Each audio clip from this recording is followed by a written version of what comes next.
السلام عليكم ورحمة الله وبركاته. الحمد لله والصلاة والسلام على رسول الله وعلى آله وصحبه ومن والاه وبعد. Last time we finished the series about some family issues and raising children and dealing with the youth. And because in many of those sessions we didn't have time for questions as you requested, we would like to take your questions tonight. So the floor is yours to ask the frequent questions that you face in your life or your family or anything.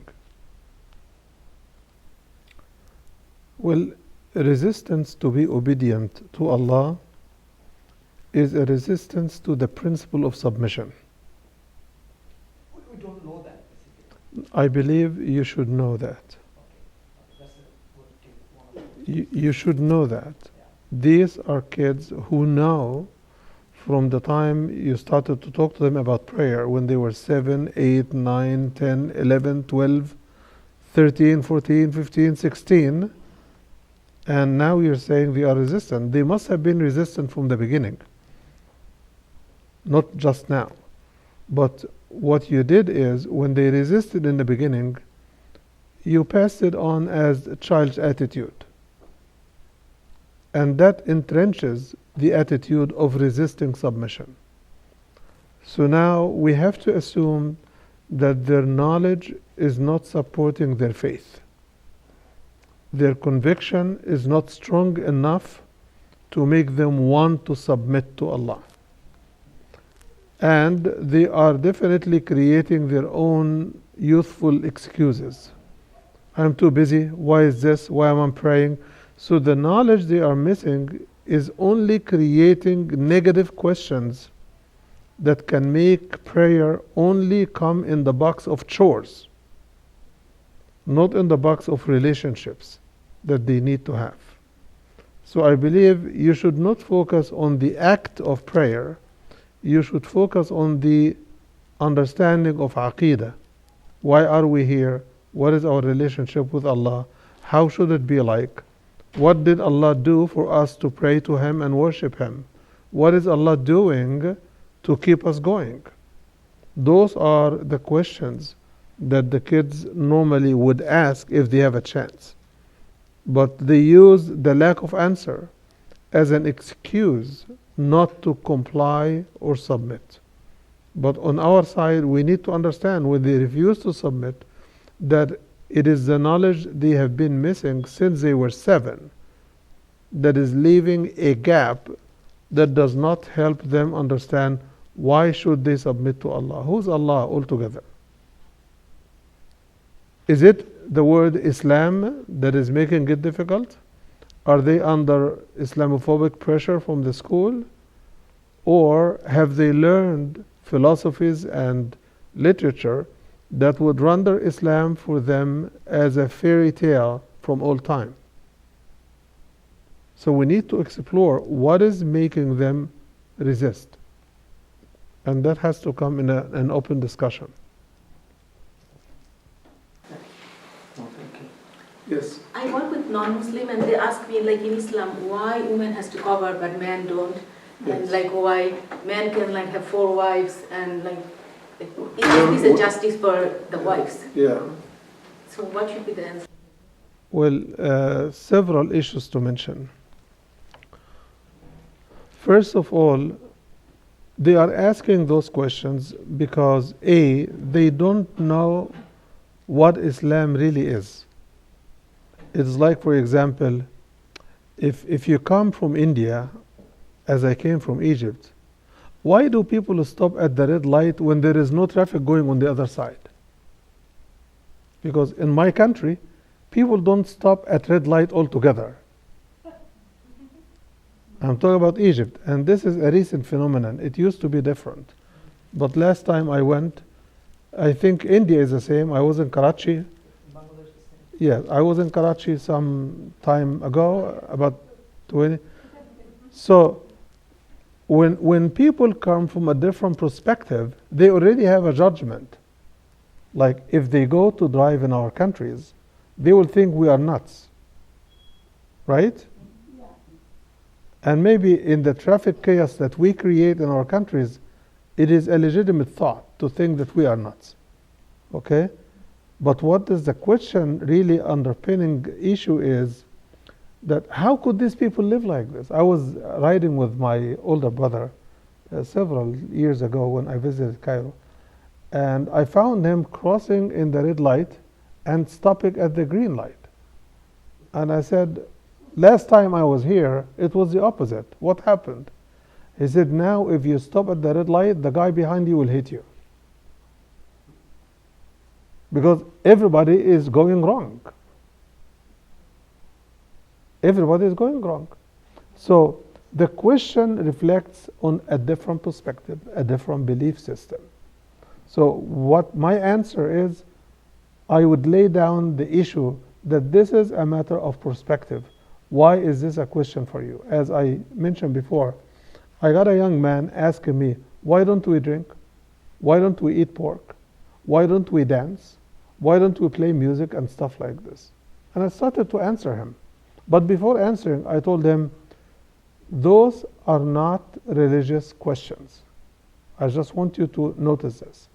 This is because in your culture, where you grew up, all of these things are the norm, right?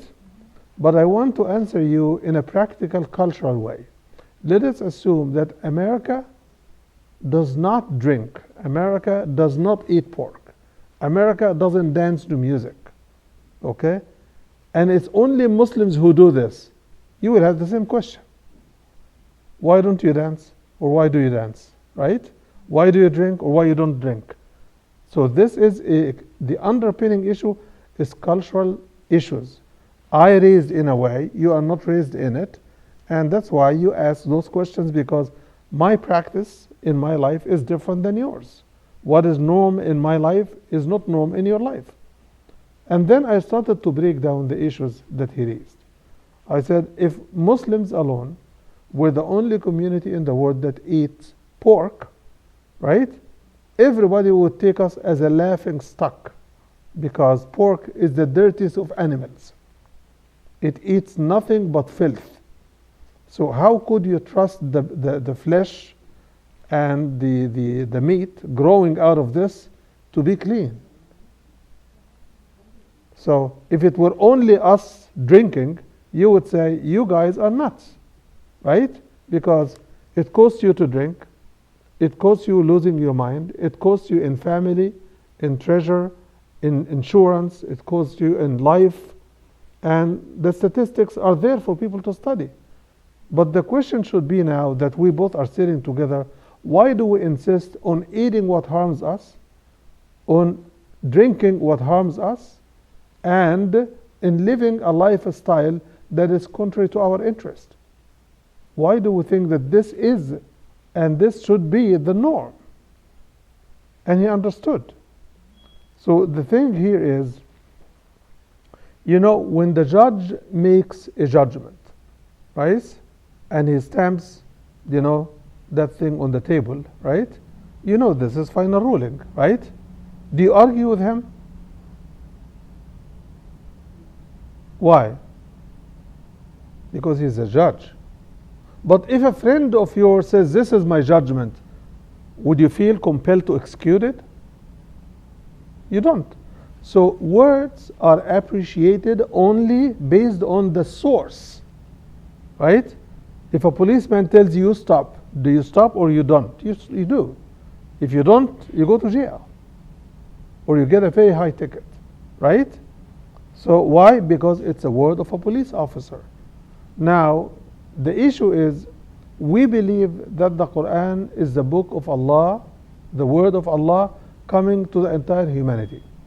It has a comprehensive system of both relationships and rules and guidelines for almost everything in our life.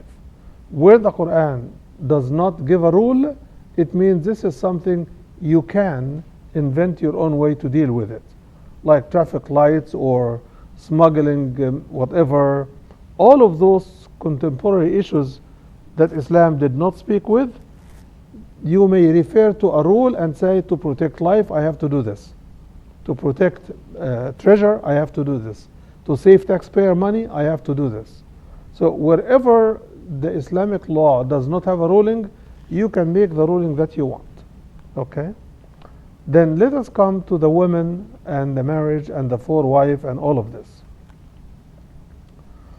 What we have in the West is that a man may freely, and it is condoned by the law, that he may have 4 or 5 or 6 or 8 or 10 girlfriends. In Islam, we do not allow boyfriend-girlfriend relationship. The Quran says, وَلَا مُتَّخِذِي أَخْدَانٍ, not taken as girlfriends. You cannot do that. Okay?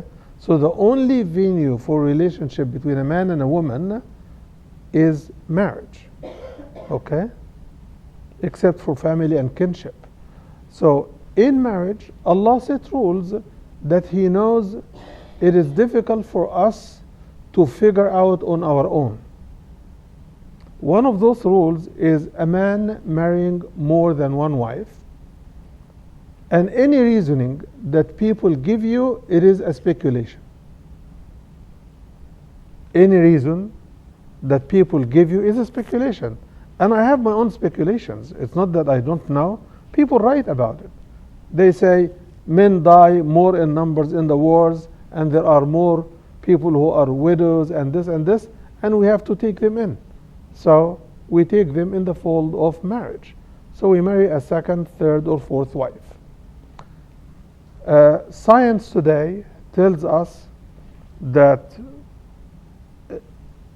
if a woman has more than one man's signature in their womb, they are likely to get a lot of diseases. And this is one of the reasons we have the waiting period after divorce. Science has discovered that it takes the length of time the Quran talks about in each case for the womb of the mother to be clear of the stamp of the previous husband. If she is divorced, it is 3 cycles. If she is a widow, it is 4 months and 10 days. And so on and so forth. So when you look at the rules, science may figure some reasons that could relate to it. Science may not figure it. So before this discovery, people resorted to the reasoning that there are so many more women in societies than men, and we cannot leave them that many women unmarried just because we restrict marriage to one. Likewise, you have, for example, a rule in the Catholic religion that a man and a woman, once married, they should never divorce. But we know that the Protestants found this to be unworkable. So they decided to protest. And this is where the Protestant school comes from. So they protested, the church refused to change the rule, and they ended up having divorce and everything else. Celibacy that is imposed on the church priests and ministers, they found recently that it is not working, that priests and ministers are engaged in homosexuality and extramarital relationships. So why? Because celibacy is not a divine mandate. So the structure for the relationship and for the society is better as to what the Quran says, not what the church has been saying, not what other systems have put on the table. Now, in a society that allows what is called consensual sex, whereby any 2 adults consenting to each other to enjoy each other and to have sex, it is legal. Nobody could tell them what they are doing. Even if the woman is married, her husband cannot stop her. He can divorce her, but he cannot stop her. So is this a way that we lead a society? So that's my answer. And I want to benefit from your answers as well, because some of you may have ideas, because I'm saying all of this are speculations.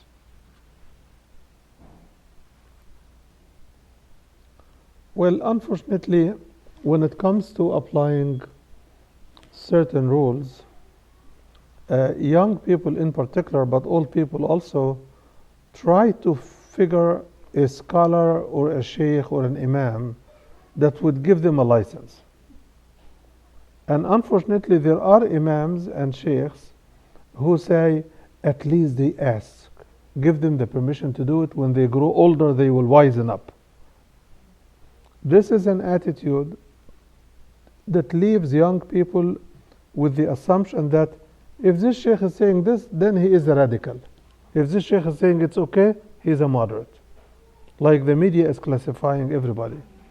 So they end up becoming really confused as to what is right and what is wrong. Why somebody is saying you must do this, and why somebody else saying no, you don't. You don't have to. That's his opinion. And this is one huge source of confusion in our community. Besides the shuyukh that may give various opinions for different reasons, there are old people who are not sheikhs, who are not scholars, and they are giving their own opinion as well, just because they are asked. And they end up adding to the confusion of young people. So they say, my mom says this, my dad says this. My mom says right, and my dad says this is wrong, or the opposite. So the home also can become source of confusion for the girls and the boys.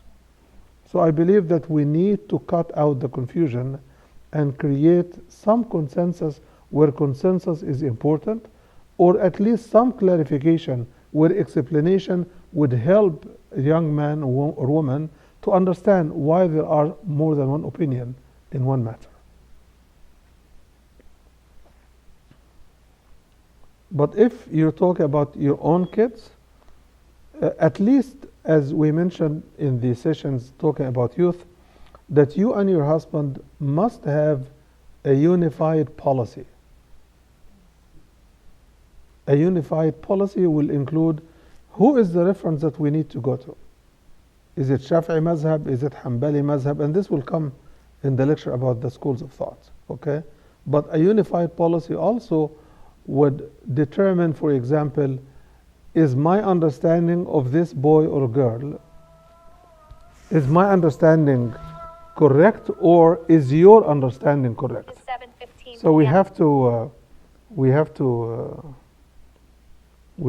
make sure that this is not a cause for confusion for our boys and girls. For example, one of the policies need to be focused on identifying the nature of our children. So if you see your girl, like, poor she, alhamdulillah, she has hijab, but just let her have friends. Oh, but she comes late. That's okay, at least she has hijab. And her friends have hijab too. So some parents are more willing to compromise, where compromise could create problems. And the other parent is unwilling to compromise because they fear that compromise can create problems. So we have to discuss openly as two leading adults at home, father and mother, what should the policy be with our children. So some parents think that if you give children cash money, it can lead to corruption. Some others believe you must give them because they have to buy stuff and you are not with them all the time. And this is less harmful than credit card, because credit card can be lots more of cash in their hand. So agreeing on how to deal with the money issue and the kids is required as well. Some parents get disputes over, well, is this kid doing good in school or bad? Again, that the child is getting the same grades, but the parents are in disagreement. Why? One is looking up the ladder, and one is looking at the past and saying, alhamdulillah, she's getting a B. Don't force her beyond that. Maybe that's her skill. And the other says, no, she has a lot of time and she's intelligent. She is just not putting enough time in her schoolwork.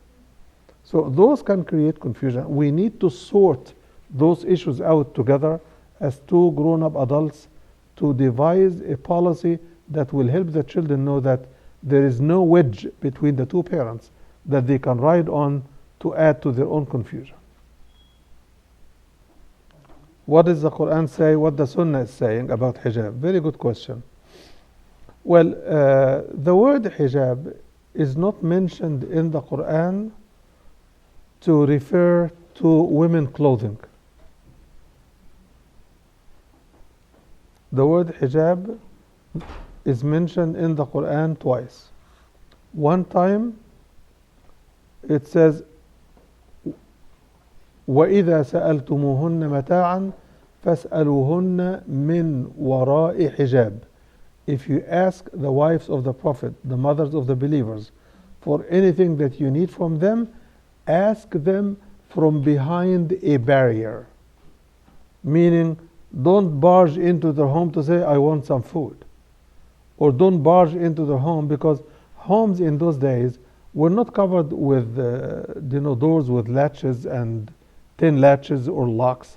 They were screens of curtains. That's simple. A curtain was drawn and people know this is the door to the home. But unfortunately, some Bedouin, they used to barge into people's homes until the Quran came down and said, you must ask for permission before you do this. لا تدخلوا بيوتا غير بيوتكم حتى تستأنسوا. Do not enter into homes that are not yours unless you seek permission and check the availability and the appropriateness of the visit, your time, your need, and so on and so forth. So you need to talk to somebody, okay, before you enter somebody's home. So the word hijab here means a barrier. The other time the word hijab also comes in the Quran is where Allah subhanahu wa ta'ala says, ما كان لبشر أن يكلمه الله إلا وحيا أو من وراء حجاب أو يرسل رسولا فيوحي بإذنه ما يشاء. Allah would not talk to a person except via revelation or from behind a barrier. Right?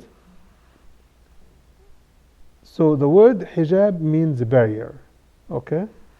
So how did that word travel linguistically from a door or a wall into a dress? Because the dress is expected to cover so that there is a barrier between the person seeing you and the part of your body that needs to be covered. This is where the word hijab is. So it is used in a metaphoric context, not in a literal context. Okay? This is the purpose of my explanation here is to distinguish between women dress code as such and the word and the term hijab as it is used in the Islamic literature and the Quran. Now, what does the Quran say about women dress? The Quran first uses the term lower your gaze. Do not extend a look of lust at the other gender. The Quran also says that do not show your beauty or your ornament except to your husband, your parent-in-law, your father-in-law, but do not show it to your other in-laws, like your husband's brothers. They are not supposed to see from you what the Quran says you should cover from strangers. They are strangers. Okay? The Quran gives us two lists. One list for maharim in Surah An-Nisa, and one list in Surah Al-Ahzab for people who have a reason and a license to see parts from you other than your husband and your father. It has a list. Okay? So what is the purpose of the women dress code? The purpose of the women dress code is to cover their body except for the face and the hands, according to the hadith of Asma bint Abi Bakr. Okay? Now, what are those parts? It is all the body except for the face and the hands. What is the dress code? The dress code must meet three conditions. Number one, it should not show the figure of the body. لا يصف. Second, لا يكشف. It doesn't show the skin, which means if it is whatever you dress to the floor, it shouldn't be shorter than the ankles. It shouldn't. So it has to cover from shoulder to ankle. Okay? From shoulder to the wrist. Okay? As far as the arms are concerned. It should cover everything except for the face. And the face runs from below the hair all the way around until the neck is covered. Okay? The Shiites cover the chin. The Shiite women, they also cover the chin. But in the Sunnah, the face can be showing. Okay? So what kind of dress would meet those criteria? So let me tell the criteria again. It shouldn't show the skin. It shouldn't describe the figure of the body or show the figure of the body, right? And the third is it should not be transparent to see through. Okay? Those three conditions, if you apply it, you will find yourself forced to accept the term used in the Quran to define the dress for the woman. The term is jalabibihin. Let them draw down their jalabib. Jalabib, jam'a jilbab. What is jilbab? Jilbab is a loose fitting type of dress that comes from the top here in the shoulder all the way down to the legs, to the feet. Okay? The shortest of it should not go above the ankle under any circumstances. Okay? And the jilbab, by definition, as I mentioned, is a loose fitting type of dress. It's like a gown. Okay? Not the hospital gown, definitely, but a gown that you go out with in public. Okay? And why do I choose this? Because the Quran uses the word jilbab. The Quran could have described what Allah wants. So He used the word jilbab, which means Allah accepts the jilbab for women as a proper dress. Now, some people say, what about a pant and a long, skirt or a long dress that covers around the knee or a little bit below the knee or a little bit up the knee? Well, that also will do it, except for one fact, that unless the pant is too wide down, if it is a stretch pant, it will show the figure of the leg. Right? So it will violate one of the rules. But definitely this is much better than a pant with a short shirt. Right? Because a pant, by definition, will show the figure of the body. Okay? I hope I answered this question. But tell me if you or anyone is not clear on the answer. There's some pants that are really big, just stylish. They're really big. Like, it doesn't show the leg. But no matter how big the pant is, unless the body is covered down below the knee, then it will show the figure of the body, no matter how big it is. No, I mean like the style of it. I forget what the style is called, but no, the pants are just really wide. You know, in the 70s. Boogie pants. Yes. But still. It is very hard to explain to them that, because they want to wear like shirts and like they said it's still covering. It still covers us. So why I cannot wear it. And what do they want to wear? You said they want to wear something. I missed it. They want to wear shorts, but above the They want to wear shorts? No, like high pants. Yeah, and above the knee, not like below the knee. And then they said that it's still loose and then it's still covering. So what's the problem? I mentioned what the problem is. Yeah, it's very hard to convey. Believe me, how easy is it to convince a materialistic, secular, selfish person growing up in this society that Allah exists and He has authority over you? Which is more difficult? Which is more difficult? How difficult it is for a Western raised woman who is raised from childhood to adulthood to wear anything she wants. And then she travels from her faith to Islam knowing that she will have to dress in a certain way that is not part of her culture or custom. Which one is more difficult? That one is difficult. The one that you described, that one is difficult. Thank you. Yes. I was going to say, I think the key difference here is conviction. Yes. So that lady, because she's convinced of the belief, when she accepts the belief, she accepts everything else. I deliberately brought this example exactly for that reason.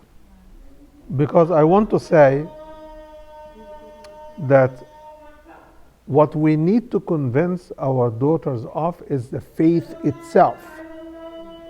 But we neglect their belief because their belief is materialistic and social and to run after the fashion and the norm and what their peers are doing. So if they are convinced of their faith, then it's easy to tell them this is what the Quran says, this is how the mothers of the believers used to wear, this is how they used to go to the masjid, this is the norm in the time of the Prophet, and this is what the Quran agreed that is fit and acceptable to Allah for Muslim women to dress. What is the reason? The Quran says, ذَلِكَ أَدْنَى أَن يُعْرَفْنَ فَلَا يُؤْذَيْنَ. This is one reason for them to be known as chaste believers, so that they are not pursued by the wrong people for the wrong objective. In America, we have millions of Muslim women, right? And more millions of other women, right? When your daughters go to school, if they are dressed like anybody else, like a shirt, a short, whatever, showing their shoulder or their arms and stuff, and if they go to the library and there is a rapist in the campus, would he go after a lady or young lady that is dressed like this more likely, or someone who's covered 100%? That's exactly what the Quran is saying. He will not go after a covered woman. It's not likely. It is much less likely. That's exactly what the Quran says. ذَلِكَ أَدْنَى أَن يُعْرَفْنَ فَلَا يُؤْذَيْنَ. This is the least to signify them as chaste covering women, so that they are not harassed and they are not injured. That's the purpose. So if we start, for example, let us say if the generation of the Prophet was dressed completely in compliance, right? Then the following generation said, oh, we are a different generation, let us do this. Then the following generation, let us do this.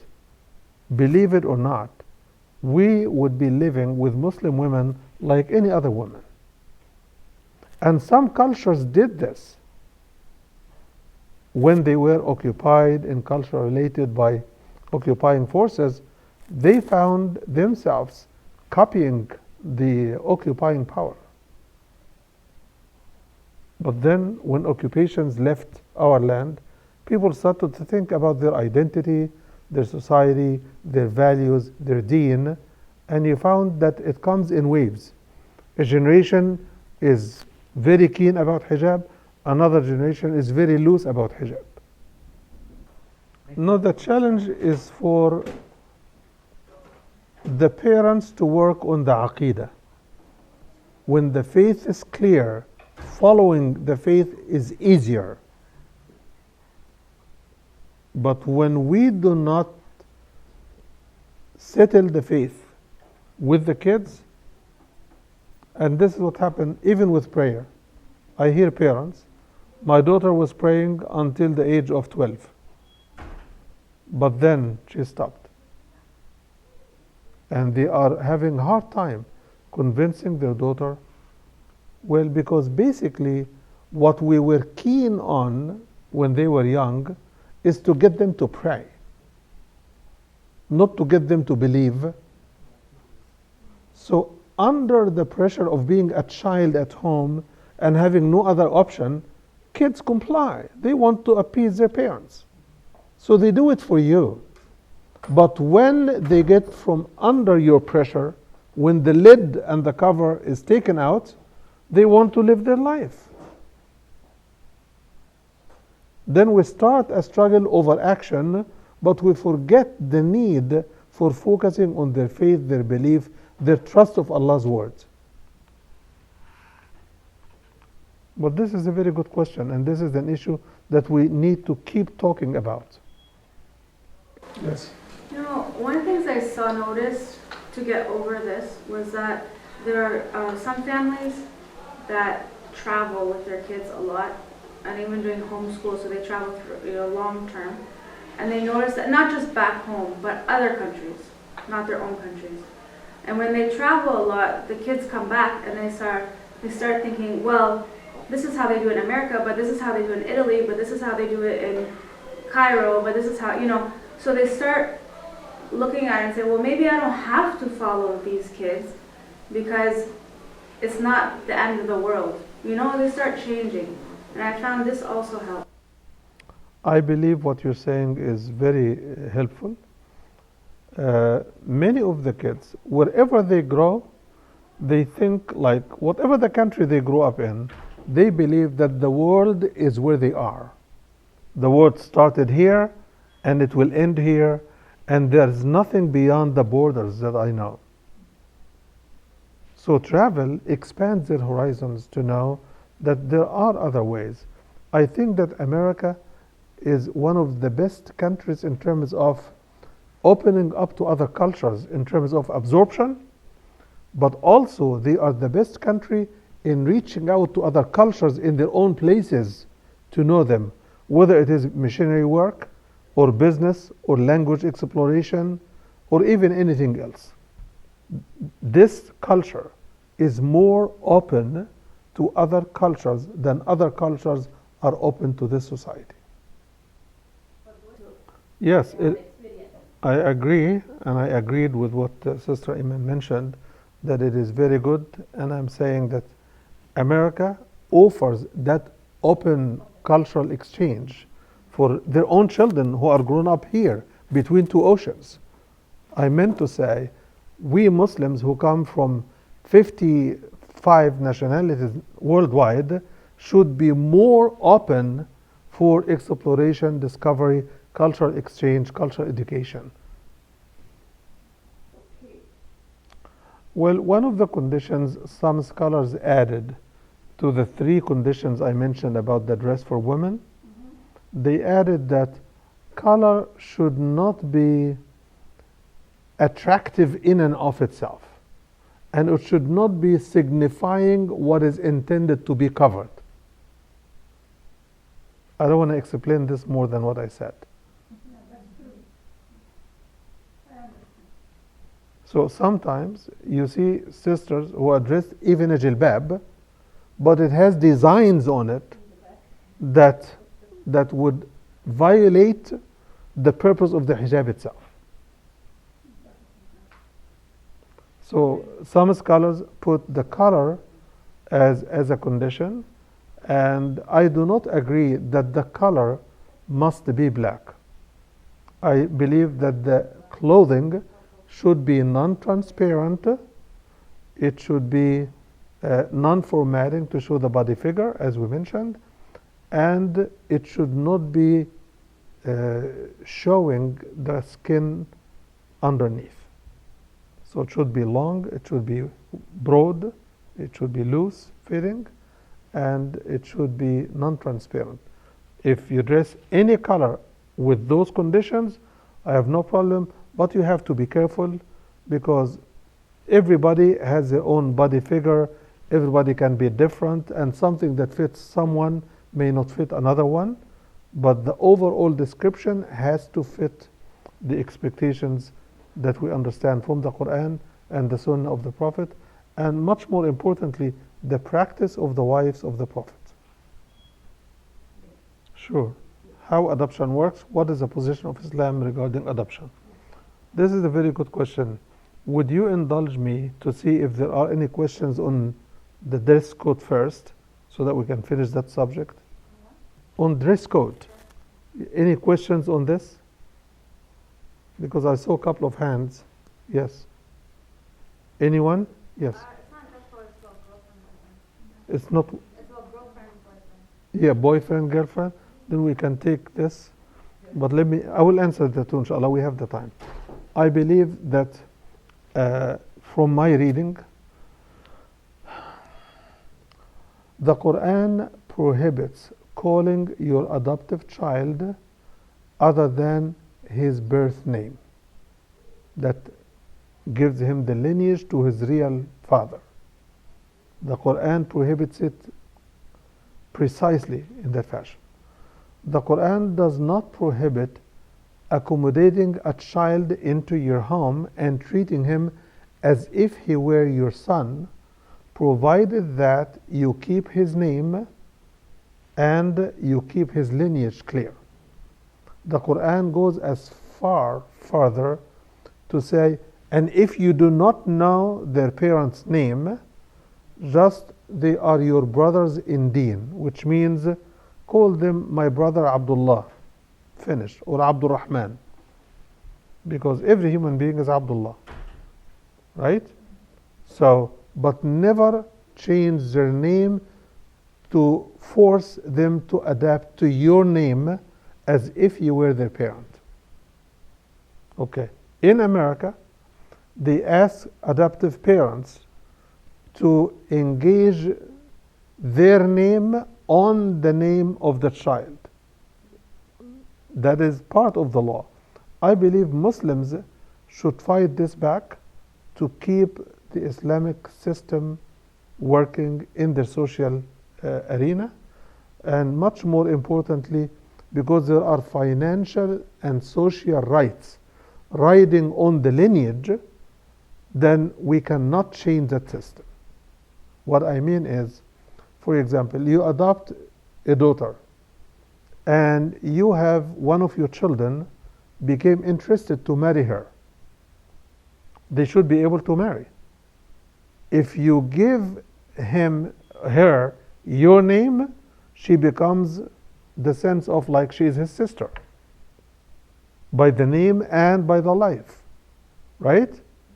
Then they cannot marry each other. But the Islamic law does not prohibit them from marrying each other.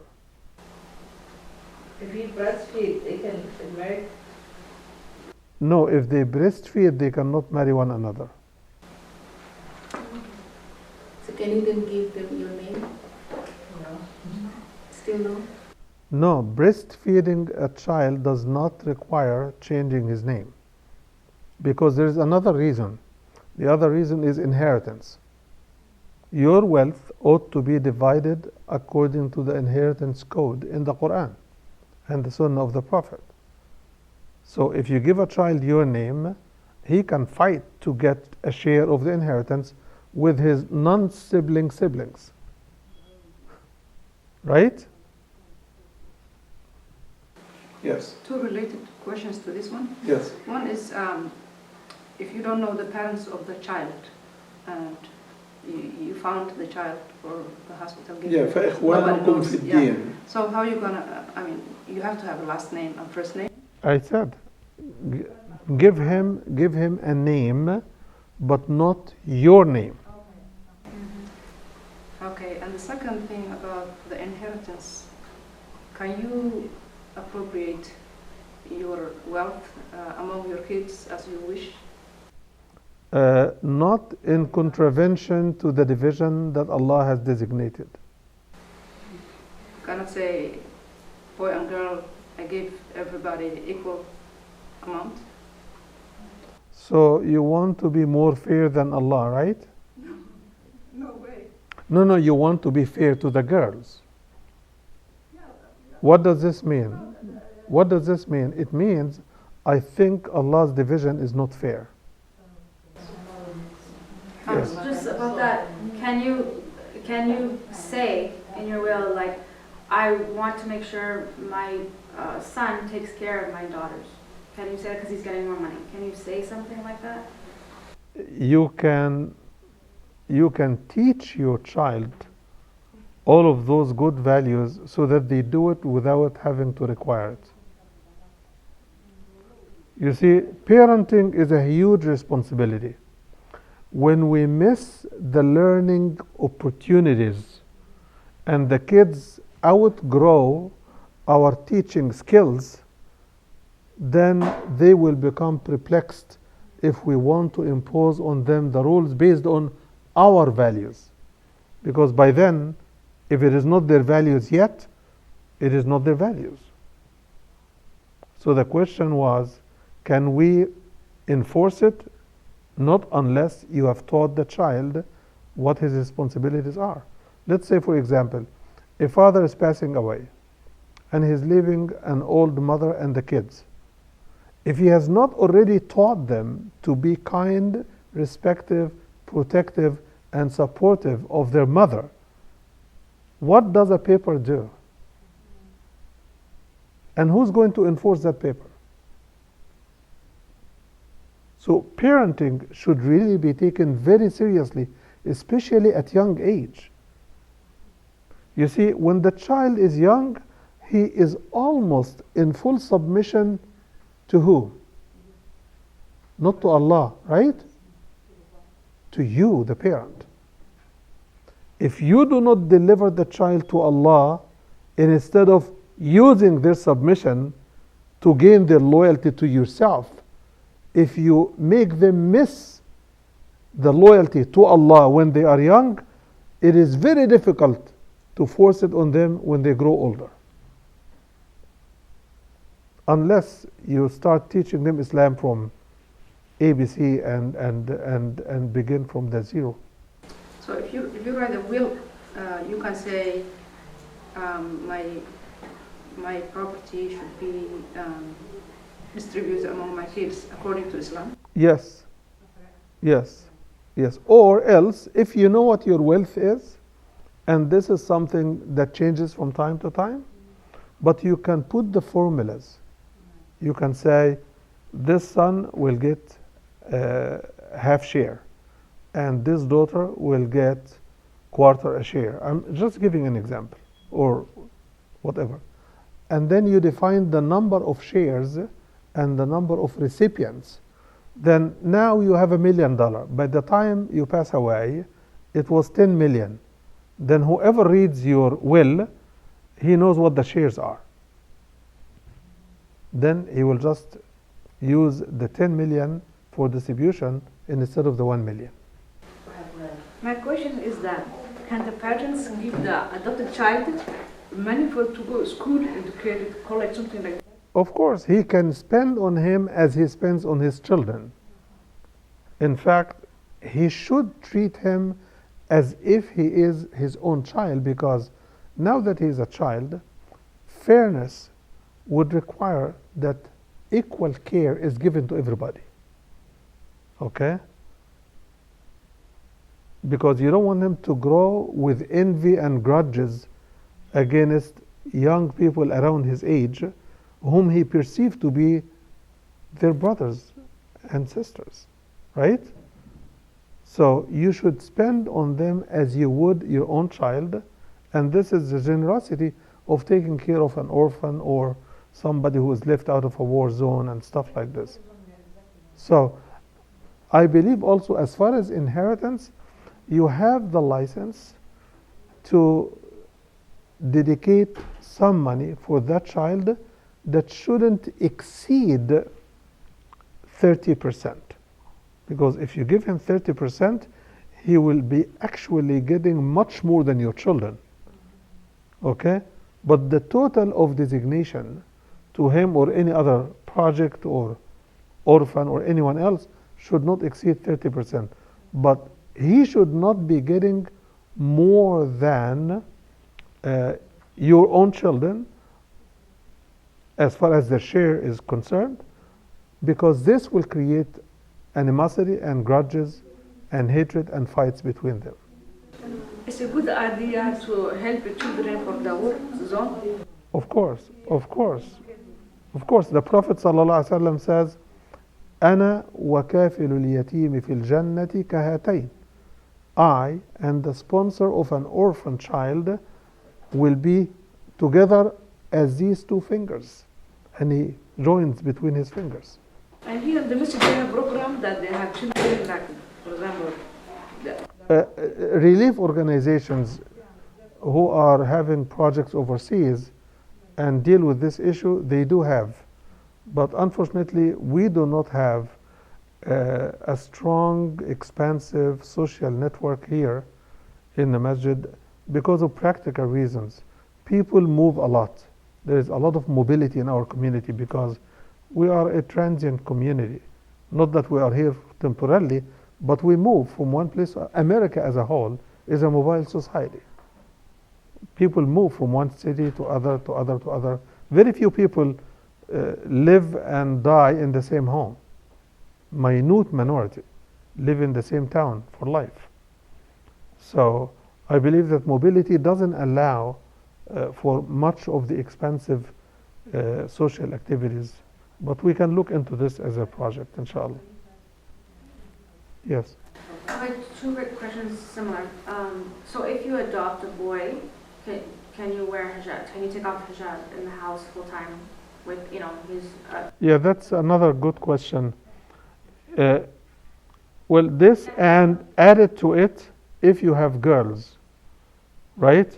Do you cage them for the boy to be free at home and the girls to be free at home? Sheikh Hanuti, Allah yarhamu, who himself adopted children at his home, may Allah bless his soul, he believes, or he believed that hijab rules would be like family hijab rules, that you should treat them as family, as kids, and they should treat each other as siblings, which means no hijab rules at home, except that they should not be too loose with this. They should not be too loose with this. So even if he's 18 years old, it's okay. You can, I can wear, No, listen. A child in Islam is different from the rule of the 18-year-old. I'm saying, let's say I adopt him at 14, and Yes. then now he comes 15, 16, 17, 18. I can still, from 14 to 18 years old, I can still just, no matter, the rest of his life. I didn't ask Sheikh Hanuti about this part to answer on his behalf. But the consensus of the scholars is that if you have boys, adapt a boy. If you have girls, adapt a girl, to make it easy for everybody. And as far as the mother is concerned, the adoptive family, if you adopt a child young enough to be breastfed, then breastfeed the child so that you can also be a little bit free at your home. And if you have no children? If you have no children, then you take a boy or a girl. Okay, so just quickly, continuing with that, let's say it's your husband's nephews that come, and they stay for a year or 2 years in your house. Teenagers, can Yes. you take the hijab off, or no? They're not related to me. Teenagers. So they are the nephew of the father, of the husband, I mean. Okay.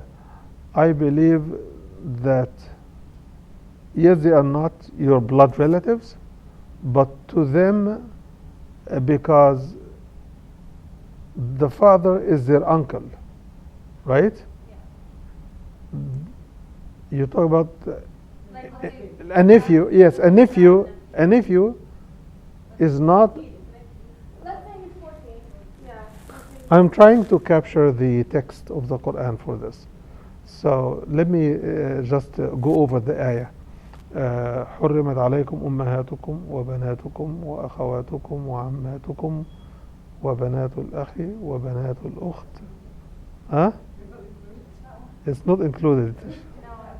No, I know it's not included, but I want to see a parallel that if she could fit as her aunt, as his aunt, or not. But I don't see the parallel to make the wife as his aunt. So I believe you will continue to be a foreign person for them. So even if you live 2 years in the house, you have to come every day. Yes. If he is always loose in the home, but if he stays in his room, Yeah. then you are free. If you stay in your room, he is free. If you both eat dinner together, then you will dress at the time of dinner. Okay. Yeah. I just want to check. I have a question. Yes. For example, Sometimes, I mean, My best just to friend- say thanks God for Somali people. They have a civil war. We used to be together, all the relatives, the family. Yeah, the extended family, the tribe, the clan. Yeah. Alhamdulillah. We used to sleep same room too. Like, really, wallahi, it's like. So how do you handle this? Do you dress all the time?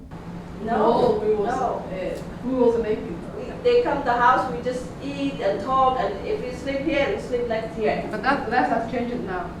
Yeah. Right now, that I understand, but I wanted to understand how the culture. That's the culture, elaborate on the culture. After the war, we learn more, rich. They're not going to look for you and you're not looking for them.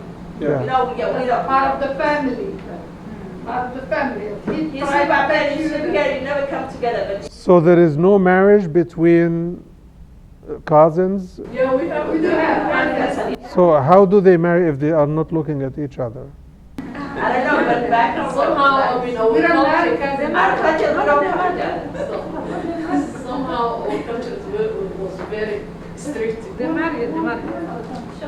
Mother and father may choose. The husband and my cousin, my father will choose my cousin. Yes. One thing I know, my wedding today, that's all about. Okay. So parents choose who is going to marry whom, and they arrange this, and the children would accept. Yeah. It's still like that? Not now, not before, yeah. It's not Now yet, they're it's very- Americanized. And is this normally a successful type of marriage? Yeah. I don't know. They're Sometimes giving you some kind of. Sometimes it's a divorce.